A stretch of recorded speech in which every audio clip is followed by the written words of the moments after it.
La question situation sécuritaire dans notre pays, le premier point comprend 3 sous-points.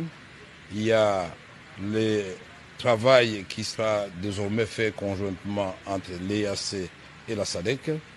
Il y a le processus de Luanda et de Nairobi, mais il y a la résolution 2773 du Conseil de sécurité. Le deuxième point a porté sur les enjeux de l'ère, l'attitude que nous devons avoir vis-à-vis des enjeux de l'ère en tant qu'acteurs institutionnels et politiques de notre pays. Le troisième point, c'était les divers. S'agissant du premier point, le président de la République nous a informé du fait que l'EAC, Eastern African Community, la communauté économique des États de l'Afrique de l'Est et la SADC, travailleront désormais ensemble dans le cadre du processus de Luanda et de Nairobi. Le président de la République nous a fait l'honneur de nous partager ce qu'il a engagé comme résultat à Doha. C'était, sur le plan diplomatique, très important. Et nous expliquer, et à travers nous, tout le peuple congolais, que Doha n'a pas annulé Luanda ni Nairobi. Au contraire, Doha vient booster Luanda et Nairobi. En ce qui concerne la résolution 2773, merci à tous ceux qui ont apporté leur voix pour qu'elle soit adoptée. C'est une victoire diplomatique parce qu'elle impose des sanctions, elle impose des cessations des hostilités, mais nous avons dit que ce n'était pas suffisant, il faut qu'on ait des modalités pratiques de l'application de cette résolution, d'autant plus que par le passé, on a eu des résolutions de démilitarisation de Kisangani qui n'avaient pas été appliquées. Et là, le travail va continuer. Et le président a exhorté Madame la Première ministre et le gouvernement de continuer cette offensive diplomatique pour dire à nos partenaires et amis du Congo comment nous allons rendre pratique cette résolution 2773. En ce qui concerne les enjeux de l'heure, l'environnement politique et les enjeux de l'heure, le président de la République a insisté sur l'initiative qui est aujourd'hui conduite par son conseil spécial en matière de sécurité, le professeur Eberandé. Et il a tenu à préciser qu'il a pris cette initiative et elle constitue une première étape qui devra amener à terme, après de pourparlers, après des discussions, à la formation d'un gouvernement d'union nationale, mais surtout que la République démocratique du Congo recouvre totalement son intégrité territoriale. Début des consultations politiques pour la formation d'un gouvernement d'union nationale, Vital Kamerhe, Jean-Michel Samalukonde, Christophe Bosso, Augustin Kabouya ont ouvert le bal. Ils ont été reçus ce lundi par le conseil du président de la République, Eberante Kolongele. Pour Jean-Michel Samalukonde, président du Sénat, ces consultations politiques s'inscrivent dans un esprit de cohésion nationale. Suivez. Les consultations politiques telles que voulues par le chef de l'État le 22 février dernier ont débuté ce lundi 24 mars 2025. Premier à être reçu, le membre de l'ancien présidium de l'Union sacrée, Vital Kamerhe, président de l'Assemblée nationale, Jean-Michel Samalukonde, président du Sénat, Christophe Mbosoko Diapwanga, André Mbata et Augustin Kabouya ont rencontré le conseiller spécial. Après quelques minutes d'échange, ils sont tous ressortis satisfaits du sens de cette démarche. Nous saluons cette démarche du président de la République qui est aujourd'hui entreprise par le conseil spécial de l'État en matière de sécurité, le professeur Eberard, que je connais très bien et je crois qu'il va réussir cette démarche. Et moi, je conseille que nous puissions y aller par étapes. Et donc nous sommes venus d'abord réaffirmer ce principe d'unité de cohésion nationale, mais au-delà de ça, de participer à cette idée lancée par son Excellence, Monsieur le Président de la République. J'ai apprécié les principes sur lesquels ces consultations sont basées. Je crois que vous l'avez vu, la presse, la souveraineté nationale, l'intégrité territoriale, le respect des institutions établies, la suprématie de la Constitution, l'union nationale, tous ces principes-là, en fait, doivent nous aider et, en fin de compte, doivent permettre au chef de l'État de monter une nouvelle équipe, une équipe gouvernementale qui lui permette de faire face à ce défi. Non, nous n'avons pas posé des conditions comme telles. Comme vous le savez, l'Union pour la démocratie et le progrès social. C'est le parti du chef de l'État. C'est une longue série qui s'ouvre et permettra à tous les acteurs de premier plan de participer à ces consultations qui déboucheront à la formation d'un gouvernement d'union nationale. Un reportage de Patience Mboyo et Joséphine Liondo. Sachez aussi que le chef d'état-major général des FARDC, Jules Maza, séjourne dans la ville de Kisangani, dans la province de la Tchopo. Une mission qui s'inscrit dans le cadre d'une évaluation des dispositifs sécuritaires des unités militaires déployées dans la 3e zone de défense. Sur place, des instructions fermes ont été données face à cette agression rwandaise. Reportage. Le lieutenant-général Banza Milambwe Jules, chef d'état-major général du FARDC, est arrivé ce dimanche 23 mars 2025 à Kisangani, chef-lieu de la province de la Tchopo, pour une mission de commandement et de travail. À son arrivée à l'aéroport de Bangoka, il a été accueilli par le commandant de la 3e zone de défense, entouré du commandant de la 32e région militaire, du commissaire provincial de la police nationale congolaise et quelques membres de leurs états-majors respectifs. Il a par la suite présidé la réunion des commandements à l'état-major de la 3e zone de défense. À cette occasion, un briefing sur la situation opérationnelle lui a été présenté par le lieutenant-général Massounzou Pacifique, commandant de la 3e zone de défense. Quelques instructions fermes ont été données par les chefs d'état major général des FARDC sur la conduite à tenir pendant la guerre. Au cours de cette importante réunion qu'a présidé le chef d'état-major général, il a été question pour l'autorité de donner des instructions fermes aux officiers de l'état-major de la 3e zone de défense sur la situation sécuritaire qui prévaut dans cette partie du territoire, car nous n'avons qu'un seul pays.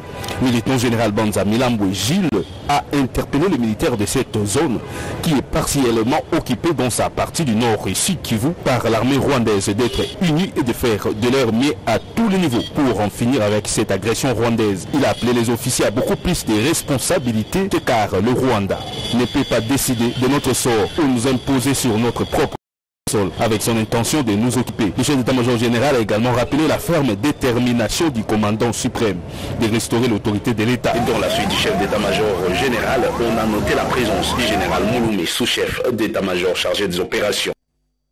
Nouvelle dans l'entretemps, le chef d'état-major adjoint chargé des opérations et renseignements militaires, le lieutenant-général Jacques Ishalungza est arrivé ce lundi à Bunia dans la province de l'Ituri.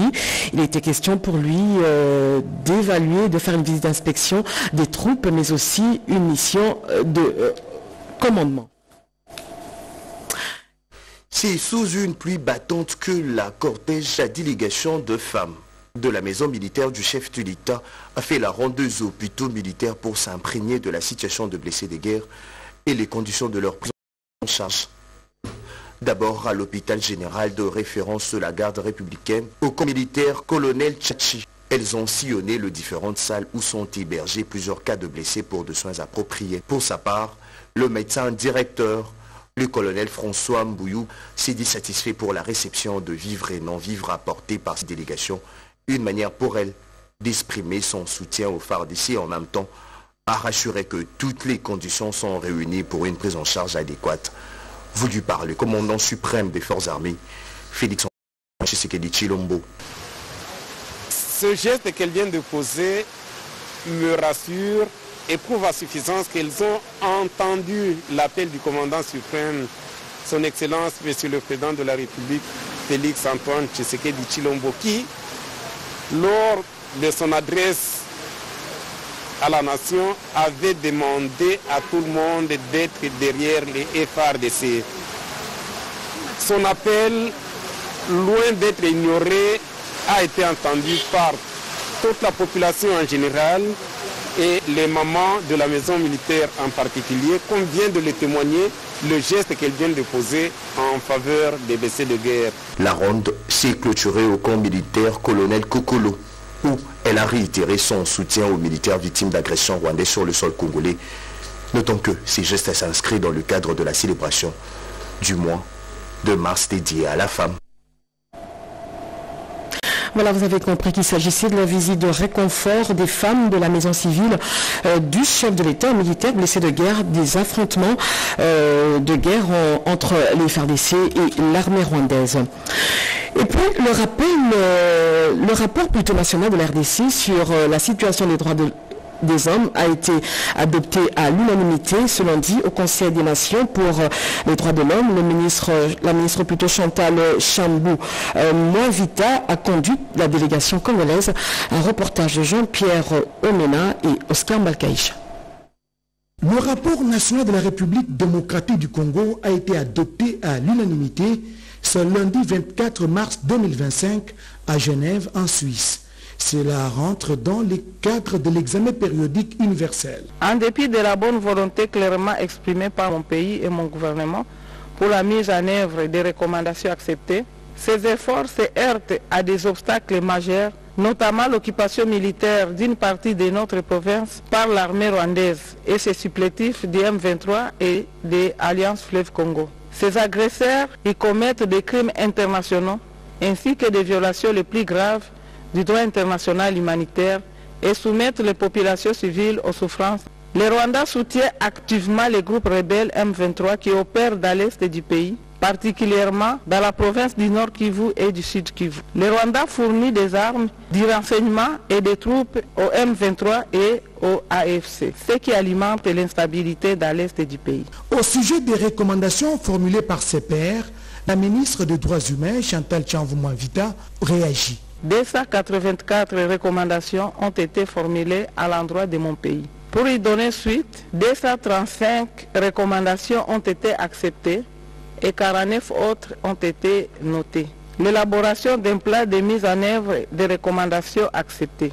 Pour rappel, la situation des droits humains de la République démocratique du Congo était au cœur de l'examen le 5 novembre dernier, toujours ici à Genève, en Suisse. À cette occasion, 284 recommandations avaient été formulées par les différents membres du Conseil des Nations Unies aux droits de l'homme. La délégation congolaise a accepté 239 recommandations et noté les restes.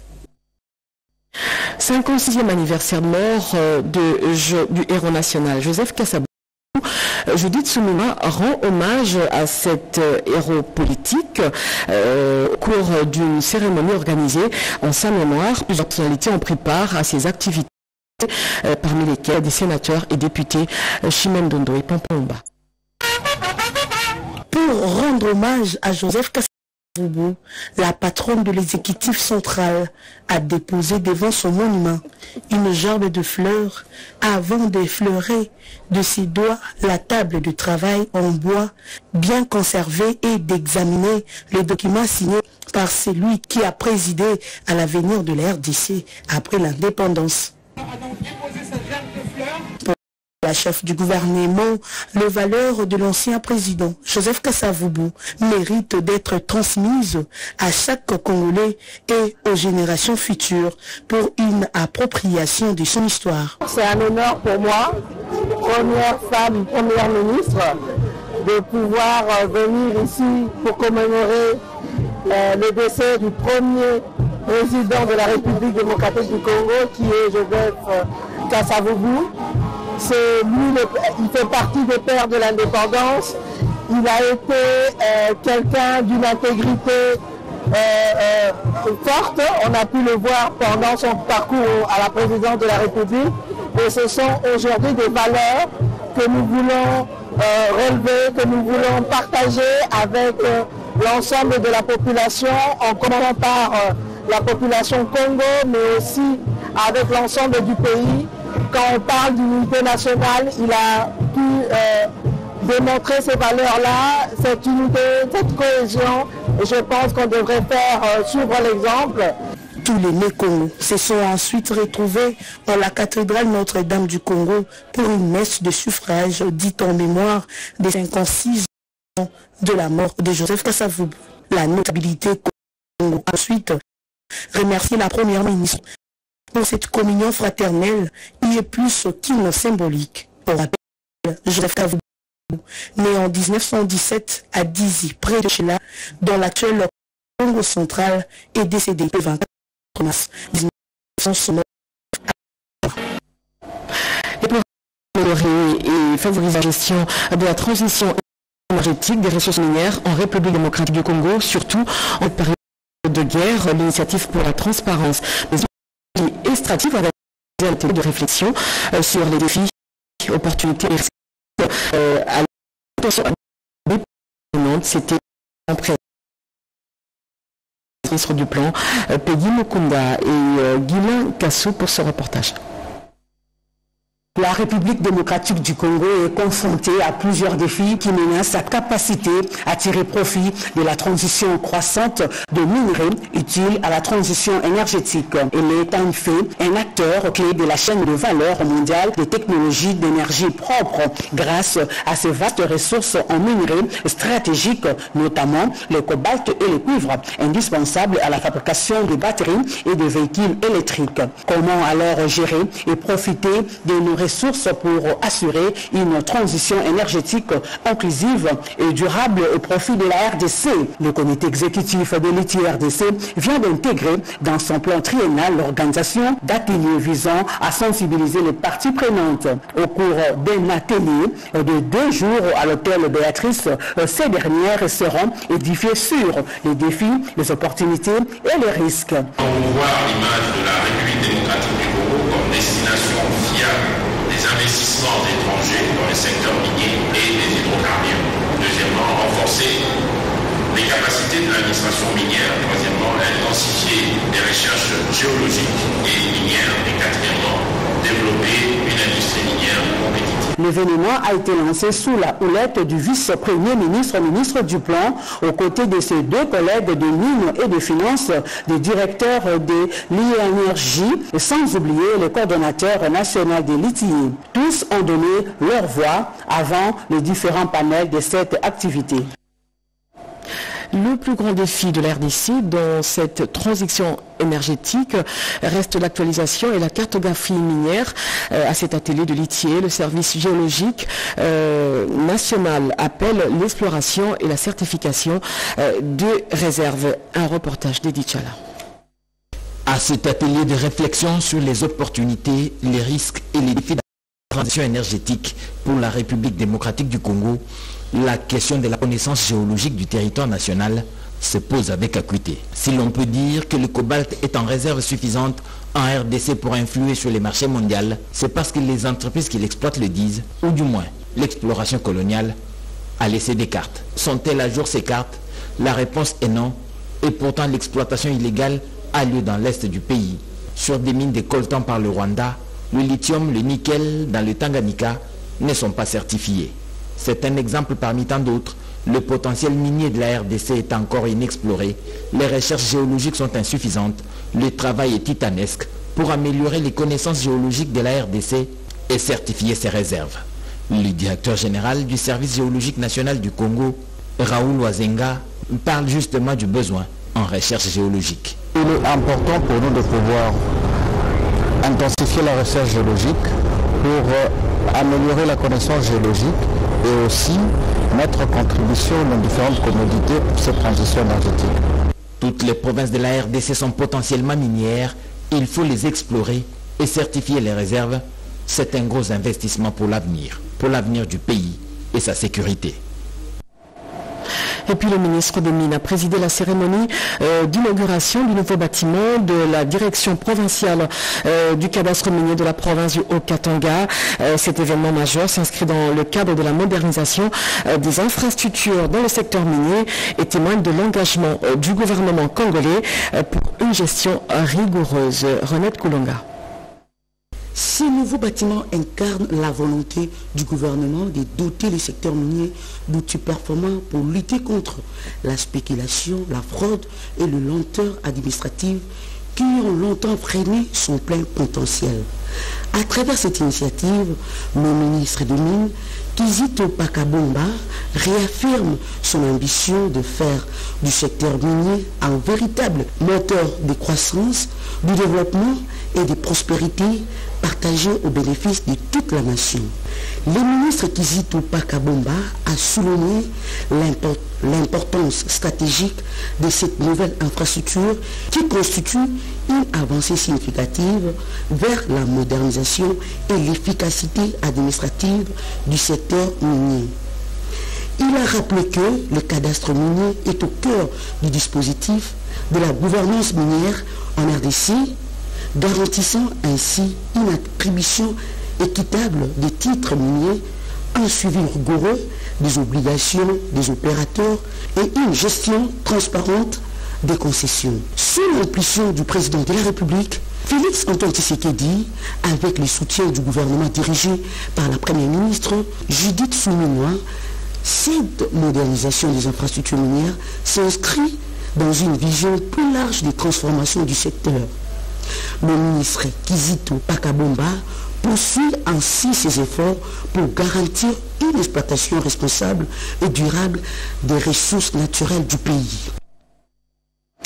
Jeudi au titre, en prévision du 45e sommet ordinaire qui va se tenir à Madagascar, le ministre de l'intégration régionale Didier Mazenga a partagé son expertise en matière de l'organisation du 42e sommet de la SADC et des Jeux de la francophonie qui se sont tenus ici à Kinshasa. William Tunakov, notre envoyé spécial, nous fait le point. C'est sur l'invitation officielle du président malgache Andry Rajoelina et avec l'autorisation de son homologue de la RDC que le ministre de l'intégration régionale séjourne depuis le samedi dernier à Antananarivo, capitale de Madagascar, où Maître Didier Mazenga Mokanzu, en sa qualité de l'ancien président du Conseil des ministres de la communauté de développement de l'Afrique australe, SADC, sous la mandature du président Félix Antoine Tshisekedi Tshilombo, animait ce lundi 24 mars une matinée pédagogique d'information pratique et de partage de la riche expérience congolaise de l'organisation du sommet de la SADC en août 2022. Un sommet considéré comme le meilleur de tous les sommets que la SADC est connue selon la déclaration des participants. C'était à l'intention de hauts fonctionnaires du ministère malgache des Affaires étrangères en présence de sa collègue Rasata Rafaraviva Tafika. Au sortir de ces échanges fructueux, Eric Ratimbazagi, secrétaire général au ministère malgache des Affaires étrangères, a livré ses impressions. Nous le remercions sincèrement pour sa disponibilité,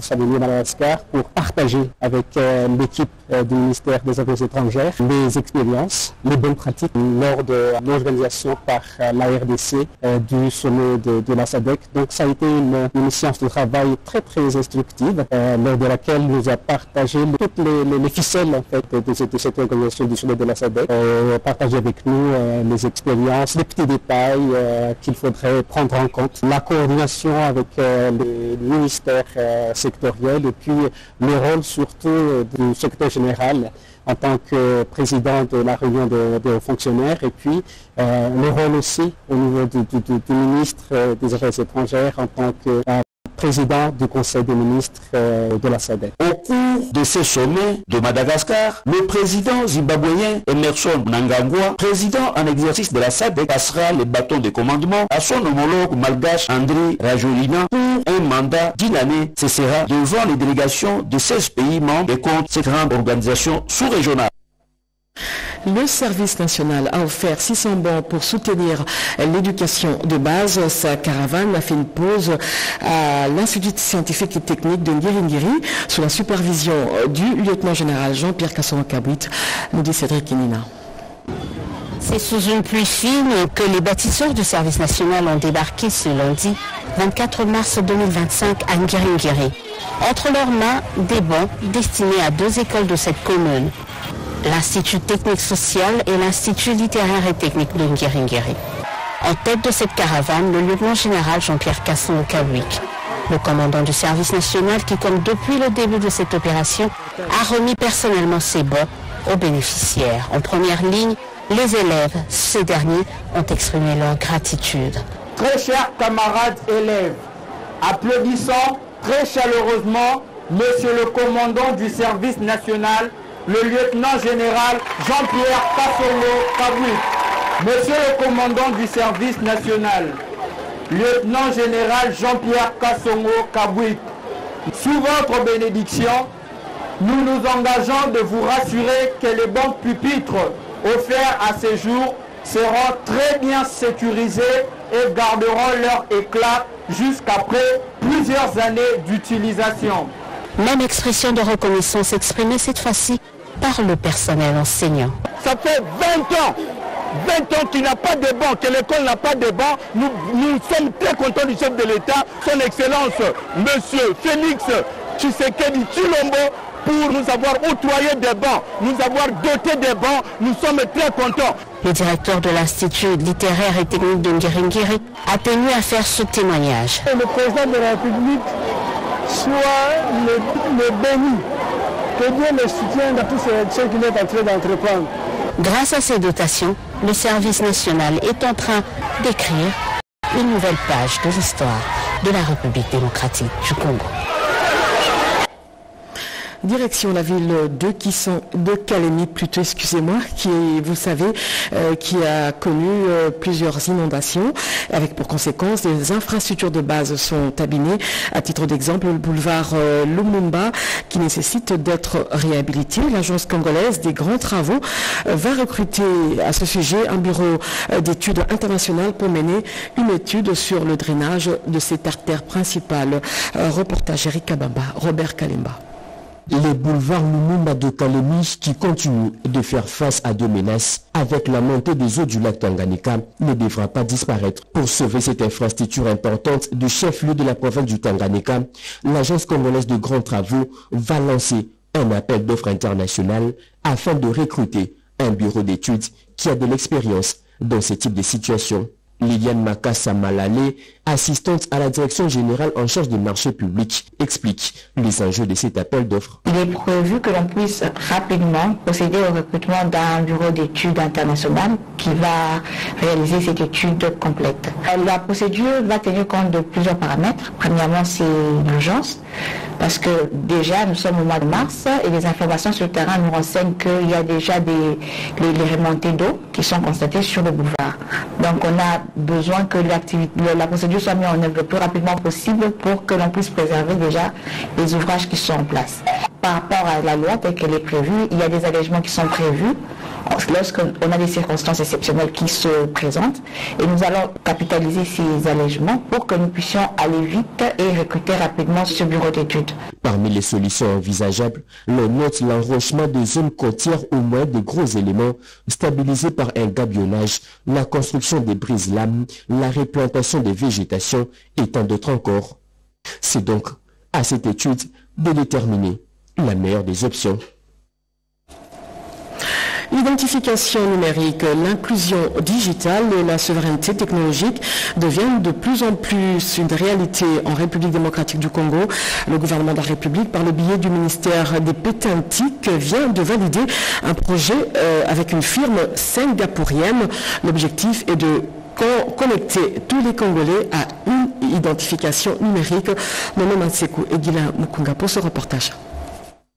Une nouvelle ère s'ouvre en République démocratique du Congo, l'ère de l'identification numérique, la souveraineté technologique et l'inclusion digitale, les trois piliers du développement numérique au pays de Félix Tshisekedi Tshilombo, qui place la révolution digitale au centre de ses actions, une vision qui prend forme grâce au partenariat du gouvernement avec Tridentity Digital Tech Holding. Les travaux de validation du projet de partenariat public-privé entre les gouvernements congolais et cette société singapourienne sur la mise en œuvre du système national d'identification numérique en RDC, clôturé ce samedi 22 mars 2025 à l'hôtel Hilton de Kinshasa, est un symbole fort de l'engagement de la République démocratique du Congo de connecter chaque Congolais à une identité numérique fiable et sécurisée. Le temps est venu de matérialiser notre engagement. Le temps est venu de connecter chaque Congolais à une identité numérique fiable, sécurisée et souveraine. Nous avons désormais les fondements d'un écosystème interopérable, capable de faciliter l'accès aux services publics, de stimuler l'innovation locale, d'ouvrir les portes de la finance au public vulnérable et de protéger nos données dans un monde de plus en plus numérisé.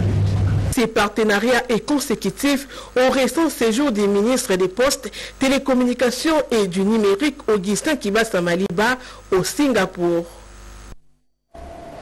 Sachez également que le mouvement de réveil des personnes vivant avec handicap apporte son soutien ou sa contribution pour le bien-être des PVH, une occasion pour son président national de sensibiliser les populations de la commune de Lansélé pour appeler à la mobilisation derrière les forces loyalistes. Cédric Kenina pour ce reportage. La joie avait atteint son paroxysme. Nous sommes dans la commune de Lansélé. Le président national du mouvement de réveil des personnes vivant avec handicap, Dexy Masséna, vient de doter la cellule de Mouké 1 d'un matériel roulant. Il s'agit d'une moto, symbole d'un geste beaucoup plus grand pour faire en sorte que le quotidien des personnes vivant avec handicap puisse s'améliorer sensiblement. Les moments étaient également propices pour monter au créneau et condamner l'agression dont est victime la République démocratique du Congo de son voisin le Rwanda. Sur ces chapitres, les personnes vivant avec handicap sont unanimes. Il faut soutenir la patrie en danger, y compris le président de la République, commandant suprême des forces armées de la République démocratique du Congo, qui ne ménage aucun effort pour le retour de la paix dans la partie est du pays. Un son de cloche a été également entendu pour plaider en faveur des PVH, qui occupent une place non négligeable au sein de la société. Le secrétaire général et les porte-parole de ce mouvement sont revenus tous deux sur l'importance de ces dons, lesquels visent à mettre un terme à la mendicité des PVH. C'est là notre souci. Pendant que les années vraiment passées, plupart des personnes vivant avec handicap sont vraiment des mendiantes. Nous ne voulons pas, raison pour laquelle, de remettre une moto neuve à notre cellule Mouké. Derrière les chefs de l'État en cette période de guerre, toutes les couches sociales s'alignent sans atermoiement. J'ai dit au sommaire, la tuberculose continue de tuer des millions de familles à travers le monde. Selon l'Organisation mondiale de la santé, plus de 280 000 personnes sur 300 recensées en 2024 ici en RDC meurent de cette maladie, parmi lesquelles plus de 400 000 décès. Rodé Panda nous en dit plus.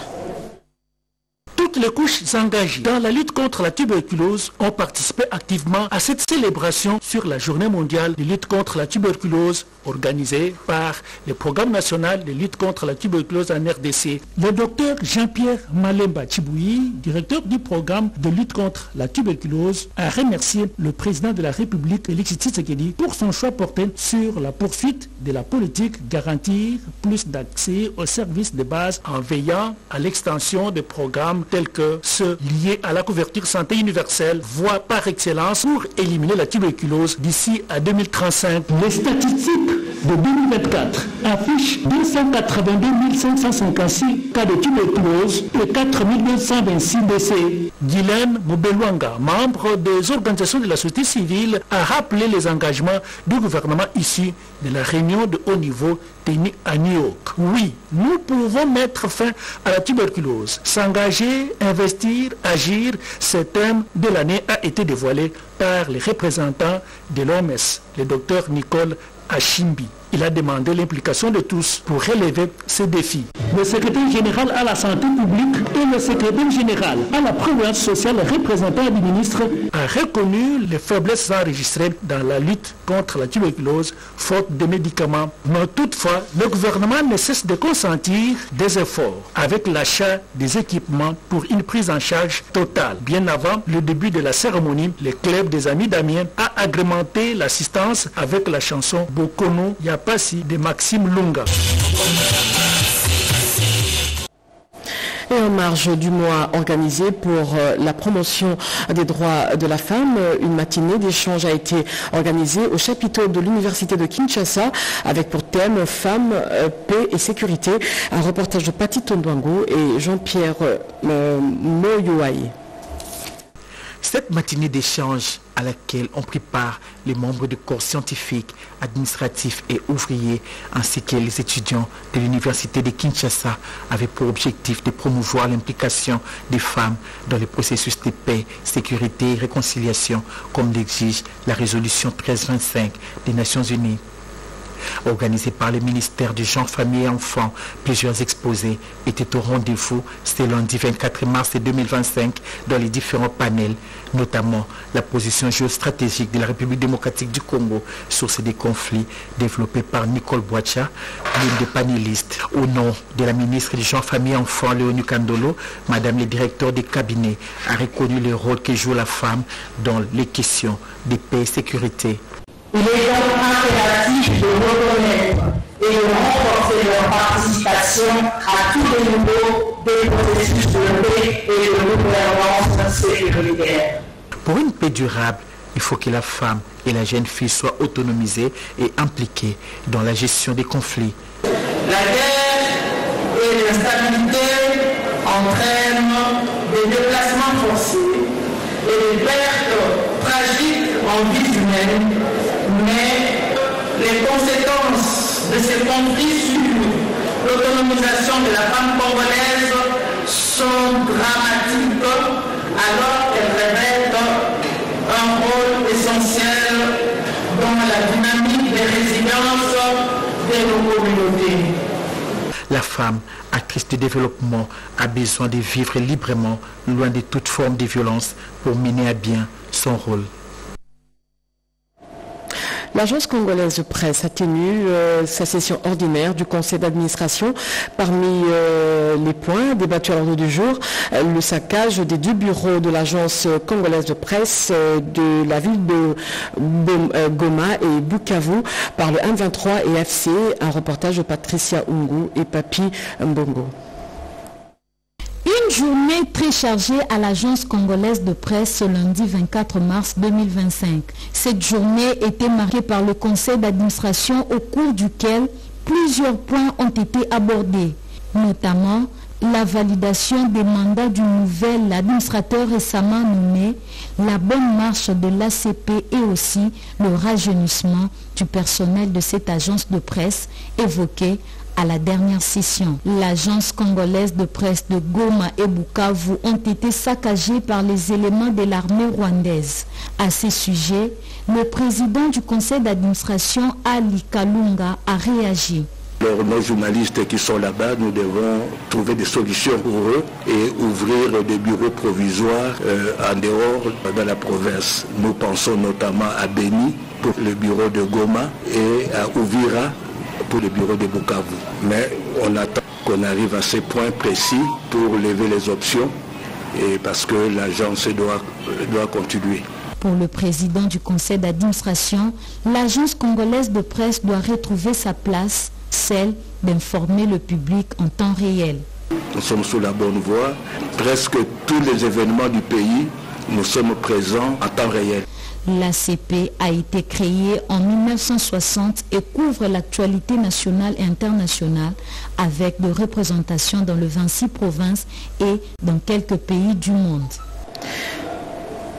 Et puis ce communiqué, la Direction générale des impôts rappelle à tous les employés des secteurs publics et privés que la souscription de la déclaration récapitulative annuelle de l'impôt professionnel sur les rémunérations hyper par les personnes physiques employées rémunérées par un tiers de droit public ou de droit privé afférent aux rémunérations versées par leur employeur au courant de l'année 2024 intervient au plus tard le lundi 31 mars 2025, toutes les personnes concernées par cette obligation doivent retirer et souscrire le formulaire de déclaration auprès des centres d'impôt synthétiques du lieu de leur résidence ou télécharger à partir du site web de la DGI. L'adresse suivante www.dgi.gouv.cd. Cette déclaration doit être souscrite soit en support papier ou au centre d'impôt synthétique du lieu de résidence de l'employé, soit par voie électronique à travers la plateforme impôt employé, même en cas de non-paiement, de paiement partiel ou de retard de paiement des rémunérations par son employeur. C'est un communiqué signé Bernabé Mokadi Mamba, directeur général de la DGI. Et puis, le président de la République, Félix Antoine Tshisekedi, a eu des échanges avec le président du Sénat, Jean-Michel Sama-Lukonde. Au menu des échanges, la situation sécuritaire dans la partie est du pays et la mission que ce dernier doit effectuer en Europe pour le compte de la République démocratique du Congo. Reportage. La crise sécuritaire dans l'Est de la République démocratique du Congo sera au cœur d'une mission parlementaire qu'effectue dès ce mardi le président du Sénat congolais en France et en Belgique. Reçu ce lundi 24 mars 2025 à la Cité de l'Union africaine par le chef de l'État Félix Antoine Tshisekedi Tshilombo, le président du Sénat, Jean-Michel Sama-Lukonde, a fait part au président de la République de cette importante mission au cours de laquelle il devra rencontrer ses homologues français et belges pour évoquer les questions sécuritaires dans l'Est du pays. Il était question d'échanger sur une mission que nous allons effectuer dès demain avec nos homologues français, président du Sénat français comme les présidents du Sénat belge que je vais avoir à rencontrer pour aussi échanger finalement sur ces volets et ces questions sécuritaires qui concernent l'Est de la République démocratique du Congo.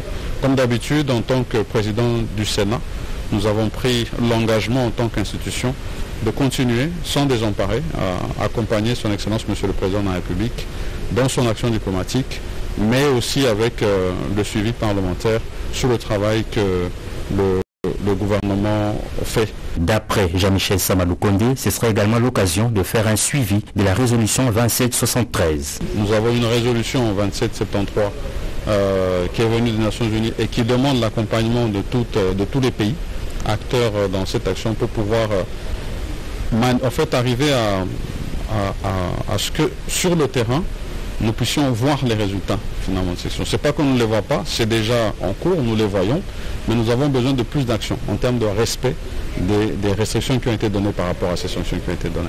Et donc on va aller vraiment dans le cadre de ce suivi-là et pendant qu'on sera sur place, bien sûr, on donnera plus d'informations. Le speaker de la Chambre haute a par la même occasion fait le rapport de la dernière itinérance effectuée dans le Grand Katanga pour la sensibilisation de la population sur la question de la cohésion et de l'unité nationale. Voilà, fin de ce journal. Un journal qui a connu le concours rédactionnel de Sylvie Makumbani et Gauthier Kiassi, réalisé par Simontin Kolongo. Je le dédie spécialement à tous nos téléspectateurs qui nous suivent depuis la commune de Lingwala. Il a été coordonné par Oscar Balkaï. Je vous retrouve demain à 20h avec le même plaisir. 23h, Robert Ndéchi-Sincère revient sur ce plateau pour vous informer. D'ici là, portez-vous bien. Au revoir.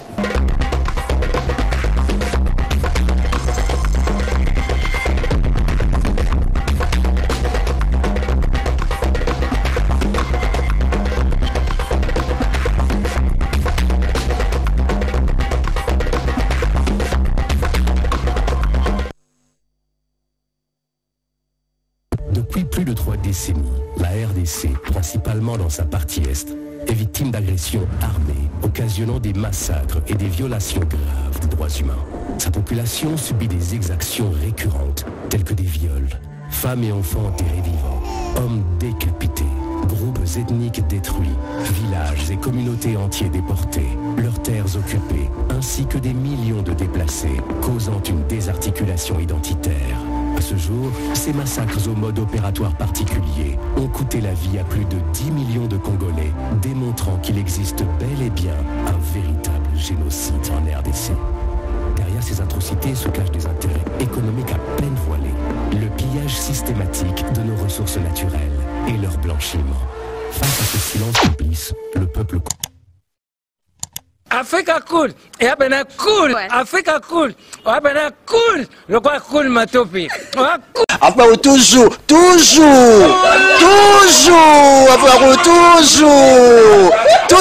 enfin, c'est bon. Et ça chaîne est bien, et puis vous êtes très rapide. Et ça très rapide, et ça chaîne mon co, bah quoi ça a bien confiance. En tout cas, nazo senga na bato oyo nanu ba souscrire te bazwa. Donc, eza vraiment net oyo ba lobakaki boka lelo, lamba lelo, lia lelo. Vous voulez le Congo pour que le Congo devienne cool, pour suivre les cool analyses, alors revenez et abonnez-vous massivement. Bobozana Moana, massivement. Alors beaucoup de gens ils pensent que l'Afrique cool donne l'information en temps réel. Mais je ne crois pas cela. C'est-à-dire l'Afrique cool donne l'information en temps réel et en temps chirurgical. Si tu ne suis pas, tu as la crise cardiaque. Qu'est-ce que tu penses de l'Afrique cool? c'est PPL. Africa Cool, c'est la destination de prédilection pour une communication optimale. Longo Dianabino Mama. Africa Cool Télévision est une chaîne qui est en train de réunir toutes les tendances. Donc les chrétiens s'y retrouvent, les païens s'y retrouvent, les politiciens s'y retrouvent, les femmes ménagères s'y retrouvent. Donc Eza Eloro na biso to sepela ranango, yango chaque fois son aïe na Kinshasa, il faut namona Africa Cool. Et au monde de la chaîne Oeza impartial. Et le rôle de Babino, vous méritez le soutien de la population ainsi que des institutions comme Bisognoso, tous s'abonner à Africa Cool. Africa Cool, Zengo. Africa Cool, merci beaucoup, l'idée. Non, je remercie en tout cas Africa Cool, leur support et on leur souhaite bonne chance pour la suite. On leur souhaite le plein succès. Un petit mot par rapport à la récompense Oyo. Ah, je félicite très sincèrement Africa Cool. Voilà. Je n'avais pas opéré le mauvais choix. Voilà. J'avais recommandé, je me rappelle que je disais que c'était une destination de prédilection pour une communication optimale d'excellence. Nazanga Mogotetala, YouTube Yemoko, à reconnaître que Naponaki Mabete. Au moins, il y a un choix to salaka, une réflexion to salaka. Tu as abonné à Africa Cool. Comme ça, tu partages. Bravo Africa Cool. Merci beaucoup. Bravo Bino. Mutubo s'abonner parce que trophée Ezali Abino, Ezali partagé. Moi, je me sens aussi copropriétaire. Il y a un prix Oyo. Voilà. Bravo Africa Cool. Merci beaucoup.